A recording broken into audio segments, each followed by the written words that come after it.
নমস্কাৰ আপোনালোক সকলোকে মোৰ ইউটিউব চেনেল টিচাৰ্ছ কৰ্নাৰলৈ পুনৰ এবাৰ স্বাগতম জনাইছোঁ। আজি এটি খুবেই গুৰুত্বপূৰ্ণ ভিডিঅ'লৈ আপোনালোকৰ মাজলৈ আহিছোঁ। কাইণ্ডলি ভিডিঅ'টি শেষলৈকে চাব, চাই ভাল পালে লাইক এণ্ড শ্বেয়াৰ কৰিব আৰু চেনেলটি যদি এতিয়াও ছাবস্ক্ৰাইব কৰা নাই কাইণ্ডলি ছাবস্ক্ৰাইব কৰিব। ভেঞ্চাৰ স্কুলৰ শিক্ষকসকললৈ এক খবৰ আহি পৰিছেহি। বিদ্যালয় প্ৰাদেশিকীকৰণৰ বিষয়ে বিধানসভাত শিক্ষামন্ত্ৰী ডাঙৰীয়াই কিছু প্ৰশ্নৰ উত্তৰ দি কিছু গুৰুত্বপূৰ্ণ কথা অৱগত কৰে। যোৱা 20 ফেব্ৰুৱাৰী তাৰিখে মাননীয় বিধায়ক শ্ৰী শামছুল হুদা সাহাবৰ প্ৰশ্ন কিছুমানৰ উত্তৰত মাননীয় বিভাগীয় শিক্ষামন্ত্ৰী ডক্টৰ ৰণোজ পেগু ডাঙৰীয়াই উত্তৰ দিছিলে আৰু তেখেতে প্ৰথম প্ৰশ্নটো সুধিছিলে যে বৰ্তমান অসমত কিমানখন বিদ্যালয় প্ৰাদেশিকীকৰণ হোৱা নাই। জিলাভিত্তিক তথ্য বিদ্যালয়ৰ নাম স্থাপিত চনৰ সৈতে বিস্তাৰিত তথ্য সদনৰ মজিয়াত দাখিল কৰিব। আৰু এই প্ৰশ্নটোৰ উত্তৰত ৰণোজ পেগু ডাঙৰীয়াই জনায় যে The Assam Education Provincialization of Services of Teachers and Reorganization of Educational Institution Act 2017 মতে উক্ত আইন আওতাত নপৰা 234খন উচ্চ প্ৰাথমিক অৰ্থাৎ আপাৰ প্ৰাইমেৰী স্কুল আৰু 1109খন নিম্ন প্ৰাথমিক বিদ্যালয় অৰ্থাৎ LP স্কুল পদ প্ৰাদেশিকৰণ কৰা নগল।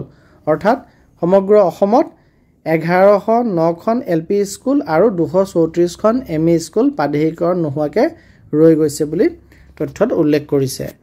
দ্বিতীয় প্ৰশ্নটো আছিলে চৰকাৰে কি কি ক্ৰাইটেৰিয়া ভিত্তিত বিদ্যালয় প্ৰাদেশিকৰণ কৰে। অৰ্থাৎ এখন বিদ্যালয় প্ৰাদেশিকৰণ হ'বৰ কাৰণে তাত কি কি ক্ৰাইটেৰিয়া ফুলফিল কৰিব লাগিব। এই প্ৰশ্নৰ উত্তৰত লিখে যে সেই 2017 চনৰ আইনখনে যোনটো 2018 চনত এমেণ্ডমেণ্ট কৰা হৈছে সেই আইন অনুসৰি তলত কিছুমান ক্ৰাইটেৰিয়া উল্লেখ কৰিছে। এইকেইটা ক্ৰাইটেৰিয়া ফুলফিল কৰিলে শিক্ষক কৰ্মচাৰী পদ প্ৰাদেশিকৰণ কৰা হয়। প্ৰথমখনতে লিখিছে যে বিদ্যালয়খন 2006 চনৰ জানুৱাৰী মাহৰ 1 তাৰিখ বা তাৰ পূৰ্বে পাৰ্মিশ্যন ৰিকগনিশ্যন বা কনকাৰেঞ্চ প্ৰাপ্ত হ'ব লাগিব। 2 নম্বৰ লিখিছে বিদ্যালয়ৰ নামত থকা মাটিৰ প্ৰমাণপত্ৰ 2006 চনৰ জানুৱাৰী মাহৰ 1 তাৰিখ বা তাৰ পূৰ্বতে আহৰণ কৰা হ'ব লাগিব। যি লেণ্ড হোল্ডিং চাৰ্টিফিকেট সেইখন 2006 চনৰ জানুৱাৰী মাহৰ 1 তাৰিখৰ আগতে বা 1 তাৰিখে লোৱা হ'ব লাগিব। আৰু 2014, 15, 16 যিহেতু 2017ত এই প্ৰাদেশিকৰণ হৈছিলে গতিকে তাৰ আগৰ 3 বছৰৰ ফলাফল শিক্ষান্ত বৰ্ষৰ ফলাফল লাষ্ট যোনটো ক্লাছ থাকে তাৰ ফলাফল যাতে ন্যূনতম 30% হ'ব লাগিব। অৰ্থাৎ অতি কমত 30% ছাত্ৰ ছাত্ৰী উত্তীৰ্ণ হ'ব লাগিব। আৰু এই 2014, 15 আৰু 16 বৰ্ষতে শিক্ষান্ত বৰ্ষত বিদ্যালয়খনৰ ছাত্ৰ ছাত্ৰীৰ সংখ্যা কমেও 25 জন হ'ব লাগিব। ন্যূনতম ষ্টুডেণ্ট ষ্ট্ৰেংথ 25 হ'ব লাগিব। আৰু 5 নম্বৰতে উল্লেখ কৰিছে বিদ্যালয়খনৰ বিষয় সাপেক্ষে শিক্ষান্ত বৰ্ষত ন্যূনতম 10 জন ছাত্ৰ ছাত্ৰী অৱতীৰ্ণ হ'ব লাগিব। অৰ্থাৎ ছাবজেক্ট ৱাইজ মিনিমাম 10 ষ্টুডেণ্টছ থাকিব লাগিব, এপিয়াৰ হ'ব লাগিব লাষ্ট শিক্ষান্ত এক্সামত। আৰু বিদ্যালয়খনৰ শিক্ষক কৰ্মচাৰীসকলে 2010 চনৰ ডিচেম্বৰ মাহৰ 31 তাৰিখ বা তাৰ পূৰ্বে বিদ্যালয়খনত যোগদান কৰা হ'ব লাগিব। অৰ্থাৎ টিচাৰ্ছ এমপ্লয়িজখিনিৰ জইনিং ডেট 2010 চনৰ ডিচেম্বৰ মাহৰ 31 তাৰিখ বা তাৰ আগত হ'ব লাগিব। আৰু টিচাৰজনে 2017 চনৰ জানুৱাৰী মাহৰ 1 তাৰিখলৈকে একেলেঠীৰে 6 বছৰ বিদ্যালয়ত কৰ্মৰত হ'ব লাগিব। অৰ্থাৎ কাম কৰি থাকিব লাগিব আৰু একেলেঠীৰে কাম কৰিব লাগিব। মাজত গেপ দি দিলে বা বেলেগ কৰ্মত জইন কৰিলে তেতিয়াহ'লে তেওঁ এই প্ৰাদেশিকৰণৰ আওতাত নপৰিব। আৰু তাৰপিছত আৰু এটা প্ৰশ্ন সুধিছিলে গ নম্বৰত যে 2023-24, 24-25 এই দুটা বিত্তীয় বৰ্ষত বিদ্যালয় প্ৰাদেশিকৰণ কৰিছিল নেকি, যদি কৰা হোৱা নাই কিয় হোৱা নাই তথ্য জনাব দিছিলে। আৰু ইয়াৰ উত্তৰত ৰণোজ পেগু ডাঙৰীয়াই জনাইছিল যে 23-24 আৰু 24-25 বিত্তীয় বৰ্ষত প্ৰাদেশিকৰণ বিদ্যালয় কোনো কৰা হোৱা নাই। প্ৰাদেশিকৰণ যি 2017 চনৰ আইন আৰু 18 চনত সংশোধনী হৈছিলে সেই আইন অনুসৰি অৰ্হতা সম্পন্ন বিভিন্ন বিদ্যালয়ত কৰ্মৰত অৰ্হতা সম্পন্ন শিক্ষক কৰ্মচাৰী পদহে প্ৰাদেশিকৰণ কৰা হয়। সেই উক্ত আইন অনুসৰি কোনো ধৰণৰ বিদ্যালয় প্ৰাদেশিকৰণ কৰা হোৱা নাই। অৰ্থাৎ এই আইনমতে যিখিনি অৰ্হতা ওপৰত উল্লেখ কৰিছিলে সেই অৰ্হতাখিনি ফুলফিল হোৱা বিদ্যালয়হে বা বিদ্যালয়ৰ টিচাৰকহে প্ৰাদেশিকৰণ কৰা হয় যিহেতু।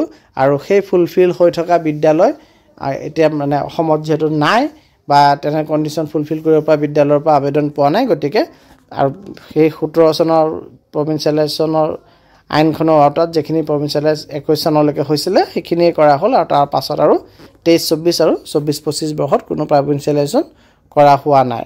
তাৰপিছত শেষ প্ৰশ্নটো সুধিছিলে নতুনকৈ বিদ্যালয় প্ৰাদেশিকৰণৰ ব্যৱস্থা হাতত লৈছে নেকি। প্ৰাধিকৰণৰ কাৰণে বিদ্যালয়খন কি ব্যৱস্থা থকা উচিত তাৰ বিস্তাৰিত তথ্য দিব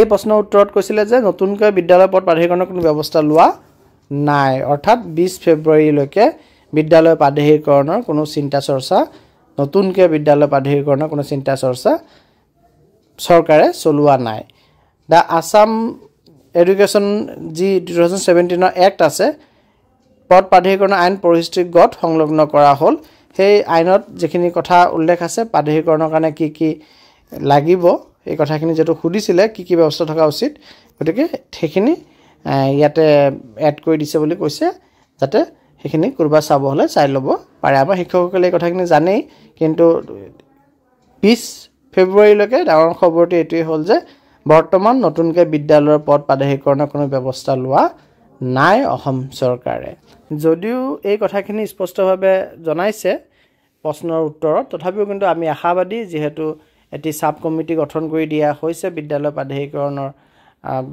কথাখিনি চালিজাৰি চাবলৈ গতিকে সেই সাব কমিটিৰ প্ৰতিবেদন অহাৰ পাছত এই ভাল কিবা খবৰ নিশ্চয় আহিব বুলি আমি সকলো আশাবাদী আৰু আপোনালোকৰ কি ভাবে কমেন্ট সেকশনত কাইন্ডলি জনাব আৰু ভিডিওটি লাইক এণ্ড শেয়াৰ কৰিব আৰু চেনেলটি যদি এতিয়াও সাবস্ক্ৰাইব কৰা নাই কাইন্ডলি সাবস্ক্ৰাইব কৰিব ধন্যবাদ